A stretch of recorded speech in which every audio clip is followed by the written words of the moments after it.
ஆனால் ஐயா காலையில் வந்து பேசிக்கிட்டு இருக்கும்போது ஐயா என்ன சொன்னாங்கன்னா, ஒரு 45 மூட்டை இன்னும் இப்போ எங்கே பார்த்தாலும் போயிருப்பீங்க, போனால் பஞ்சகாவியா தயாரிங்க, மீன் அமிலம் செய்யுங்க, இதெல்லாம் சொல்லுவாங்க. ஆனால் இங்கே உள்ள ஃபார்முலா என்னன்னு எல்லாரும் தெரிஞ்சுக்கிட்டீங்களா?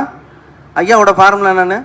45 மூட்டை நெல் விளையுதா, 10 மூட்டை உங்களுக்கு ஃபெர்டிலைஸ், 5 மூட்டை ஆமணக்கு விளையுதா, 3 மூட்டை ஃபெர்டிலைஸ்.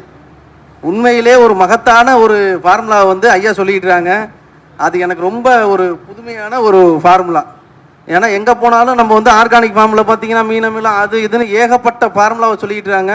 யாரோ ஒன்று வந்து ஒரு தற்சார்பு இல்லாத அதுதான் தற்சார்புன்னு சொல்கிறாங்க. ஆனால் இது அப்படி இல்லை, வித்தியாசமாக இருந்துச்சு.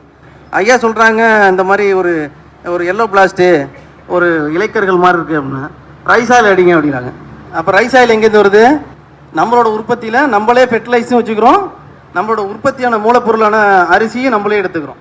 அப்புறம் இன்னும் பப்பாளி சொன்னாங்க ஐயா. பப்பாளி இப்போ வேஸ்ட் ஆகுதா, மார்க்கெட் விலை இல்லையா, எடுத்துருவா எண்ணெய் ஆக்கிடுவோம்.